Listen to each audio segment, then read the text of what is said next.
ज्ञान प्राप्ति शिक्षा में आप सबका स्वागत है। आज हमारा जो चैप्टर है उसका नाम है चट्टान और खनिज। चट्टान और खनिज के बारे में हम पढ़ेंगे। चट्टान किसे कहते हैं, ये कितने प्रकार की होती हैं, इसके बारे में मुझे आज पढ़ना है।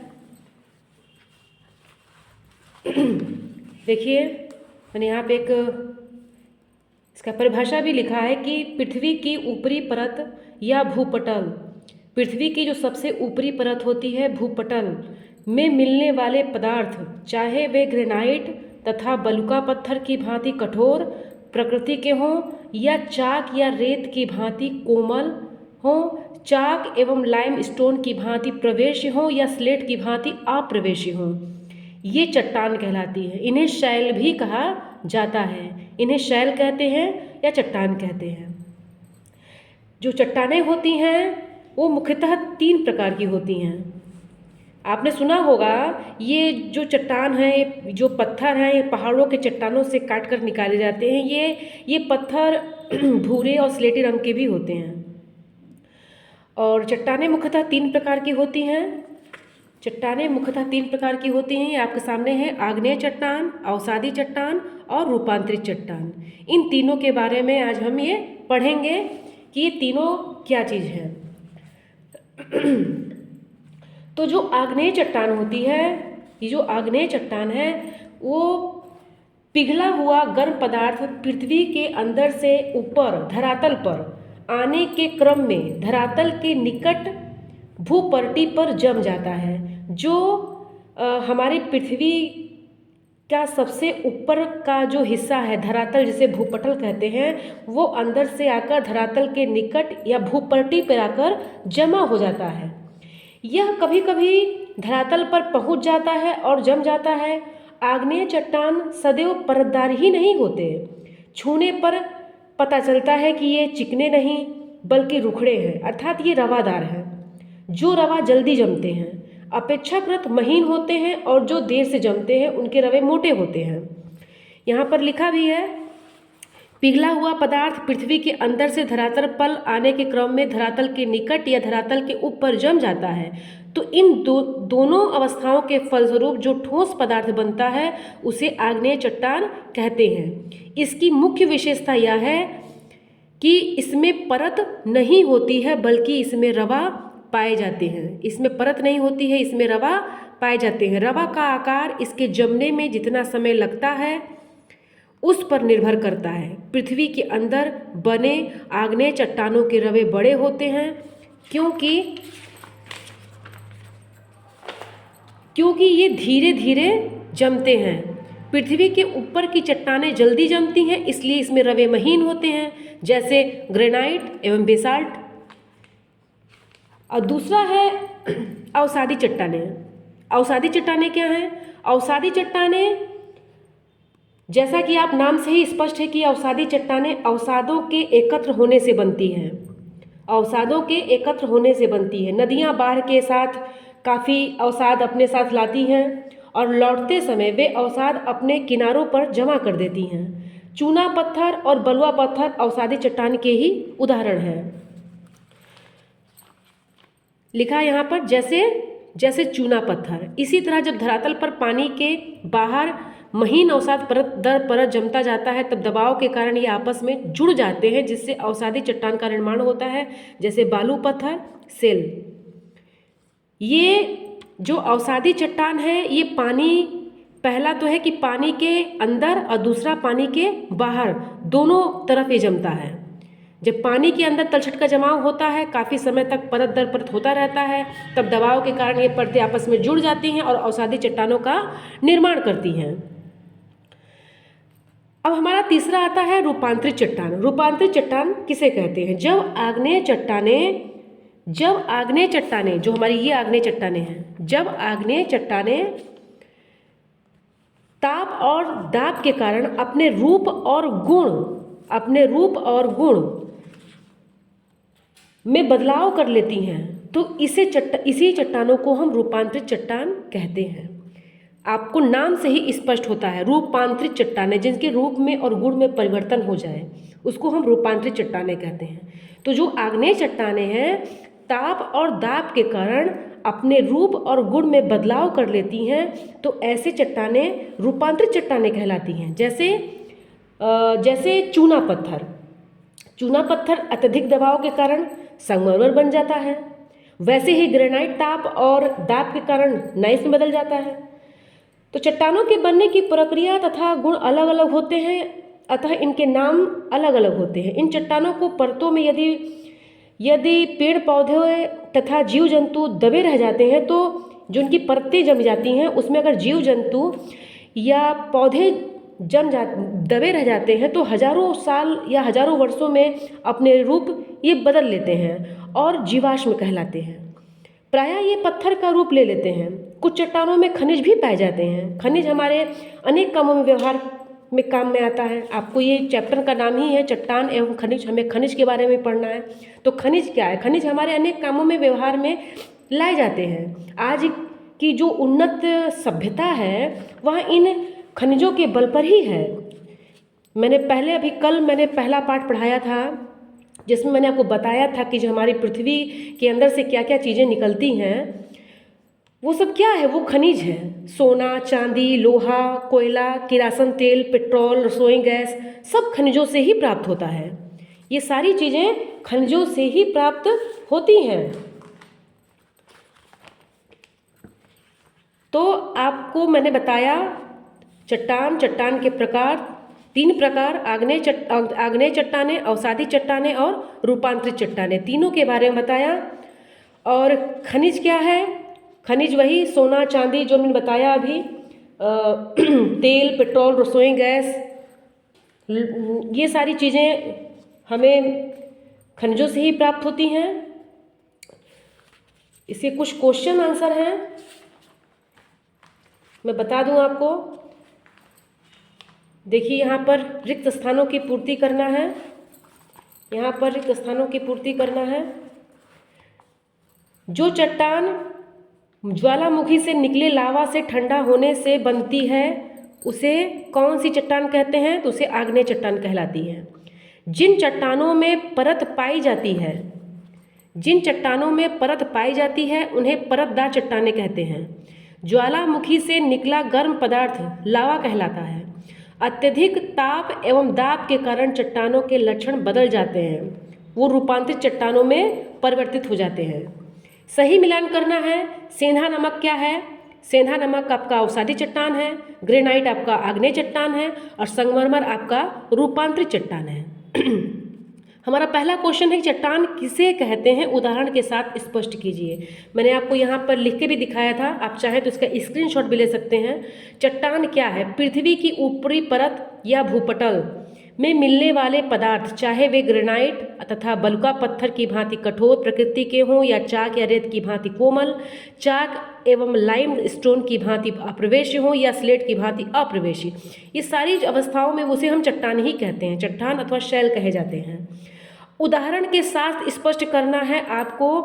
अब इसके जो 3 आपके जो चट्टानों के प्रकार हैं, उदाहरण के साथ आपको लिखने हैं, जो मैंने अभी पढ़ाया है पीछे। एक क्वेश्चन है, अवसादी चट्टान और आग्नेय चट्टानों में क्या अंतर होता है? अवसादी चट्टान और आग्नेय चट्टानों में क्या अंतर है? तो मैं बता दूं कि अवसादी चट्टानें अवसादों के जमाव से बनती हैं। किससे बनती हैं? अवसादी चट्टानें अवसादों के जमाव से बनती हैं, और वही रूपांतरित चट्टानें ताप और दाब के कारण उनके रूप में अंतर होता है। अवसादी चट्टानें पानी के अंदर तथा बाहर दोनों जगह बनती हैं, लेकिन रूपांतरित चट्टानें केवल पानी के बाहर बनती हैं। अवसादी चट्टानें चूना पत्थर तथा बालू पत्थर का रूप धारण करती हैं, वहीं रूपांतरित चट्टानें चूना पत्थर से रूप बदलकर संगमरमर और ग्रेनाइट रूप बदलकर नाइस बन जाते हैं। मैं आपको दिखा दूं, यहाँ लिखा भी है, देखिए इसका। अवसादी चट्टानें अवसादों के जमाव से बनती हैं, वही रूपांतरित चट्टानें ताप और दाब के कारण आप चाहें तो इसका स्क्रीनशॉट भी ले सकते हैं।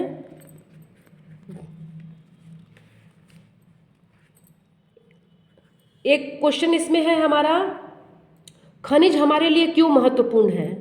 खनिज हमारे लिए क्यों महत्वपूर्ण है। खनिज हमारे लिए इसलिए महत्वपूर्ण है क्योंकि खनिजों के बल पर ही आज की सभ्यता टिकी हुई है। घरेलू सामानों से लेकर व्यापारिक और औद्योगिक सामान खनिज से ही बनते हैं। हमारे घर के बर्तन खनिजों से ही बनते हैं। कुदाल, हल्के फाल, खुरपी, हंसिया, ट्रैक्टर आदि खेती के सब उपकरण खनिज से ही बने होते हैं। साइकिल से लेकर हवाई जहाज तक के खनिज प्रयुक्त होते हैं। तो ये सारी चीज़ें खनिज ही हैं और खनिज हमारे जीवन के लिए बहुत ही उपयोगी है। हमारे बुक में एक क्वेश्चन है कि छत की ढलाई में कौन सा पत्थर इस्तेमाल होता है। छत की ढलाई में कौन सा पत्थर इस्तेमाल होता है। तो मैं बता दूं कि छत की ढलाई में आग्नेय चट्टान या भूरा स्लेटी रंग का पत्थर इस्तेमाल किया जाता है। पत्थरों का उपयोग कहाँ कहाँ होता है, सूची बनाना है। आप पत्थरों का उपयोग कहाँ कहाँ करते हैं उसके बारे में लिखना है। तो पत्थरों का उपयोग पहले घर, महल, कोठी और किला बनाने में होता था। वाराणसी के प्रायः सभी प्राचीन भवन पत्थर के ही बने हैं। आज भी झारखंड में पत्थरों का उपयोग घर तथा चार दीवारी बनाने में होता है। जैसे आमतौर पर सड़क बनाने, मकानों की छत बनाने तथा फर्श की को पक्का करने के लिए विभिन्न आकारों के पत्थरों का उपयोग होता है। तो पत्थरों का उपयोग कहाँ कहाँ होता है आप लोग को आसानी से समझ में आएगा जो मैंने बताया। और ये सब है कि कुछ इसमें भवन दिए गए हैं और उनको बताना है कि इन किन पत्थरों से बने हुए हैं। तो रोहतासगढ़ का किला, बता दूं मैं, रोहतासगढ़ का किला किस पत्थर से बना हुआ है। रोहतासगढ़ का किला बलुआ पत्थर से बना है। बलुआ पत्थर से बना है। एक है हमारा लाल किला। लाल किला किस पत्थर से बना है। तो लाल किला लाल बलुआ पत्थर से बना है। किससे बना है। लाल बलुआ पत्थर से बना है। एक है आगरा का किला।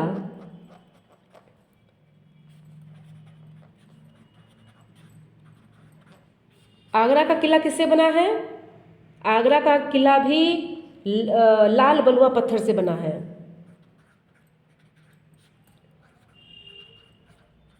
लाल बलुआ पत्थर से बना है। एक है हमारा कुतुब मीनार। कुतुब मीनार किससे बना है। कुतुब मीनार भी जो दिल्ली में है, कहाँ है, दिल्ली में, ये बना है बलुआ पत्थर से। किससे बना है। बलुआ पत्थर से बना है। विशाल बुद्ध मूर्ति जो गया में स्थित है वो किससे बनी है, किस पत्थर से बनी है। वो बनी है काला पत्थर से। किससे बनी है। काला पत्थर से बनी है। एक है हमारा शेरशाह का मकबरा।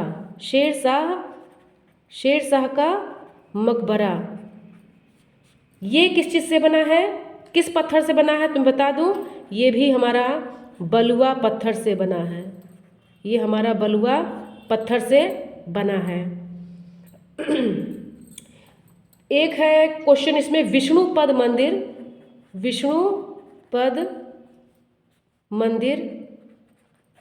ये किस पत्थर से बना है।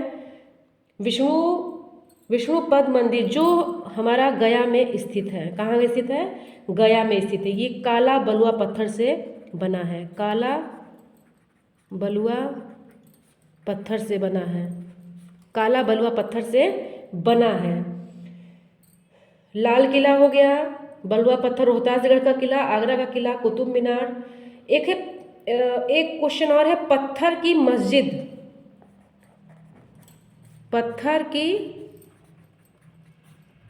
मस्जिद जो ये कहाँ है, पटना में है और किससे बनी है। तो ये भी बता दें कि ये भी बलुआ पत्थर से बना है। किससे बना है? बलुआ पत्थर से। ये हमारे जीके का क्वेश्चन है, जो हमारे ये 7th क्लास की बुक में भी इसके क्वेश्चन कुछ दिए गए हैं। तो मैं बता दूं कि इसको आप याद कर लेंगे तो आपके जीवन में काम आएगा। रोहतासगढ़ का किला बलुआ पत्थर से बना है। लाल किला लाल बलुआ पत्थर से बना है। आगरा का किला लाल बलुआ पत्थर से बना है। कुतुब मीनार जो दिल्ली में है बलुआ पत्थर से बना है। विशाल बुद्ध मूर्ति काला पत्थर। शेर शाह का मकबरा बलुआ पत्थर।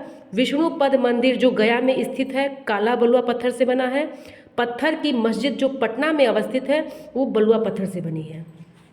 हमारा एक लास्ट क्वेश्चन है, चट्टानों के प्रकार उसकी बनावट के बारे में लिखिए। तो मैंने आपको बताया, शुरू में बताया था चट्टान के प्रकार। चट्टान 3 प्रकार की हैं। चट्टान 3 प्रकार की मैंने बताया था, आग्नेय चट्टान, अवसादी चट्टान और रूपांतरित चट्टान। उन तीनों के बारे में लिखकर उसका चित्र बना लेना है। जैसे यहाँ पे चित्र बना है, ये आग्नेय चट्टान का चित्र है, ये आग्नेय चट्टान का चित्र है, और ये अवसादी चट्टान, ये अवसादी चट्टान का चित्र, और ये रूपांतरित चट्टान। इसका यही आंसर है, इसका यही आंसर है। हमारा ये पाठ खत्म होता है और मेरा आगे का जो चैप्टर है वो है अध्याय 3 आंतरिक बल एवं उससे बनने वाली भू आकृतियाँ। तो मैं इसे कल पढ़ाऊँगी। आज के लिए बस इतना ही। मेरे चैनल पर नए हैं तो प्लीज़ मेरे चैनल को सब्सक्राइब करें, लाइक करें, कमेंट करें और ज़्यादा से ज़्यादा शेयर करें। धन्यवाद।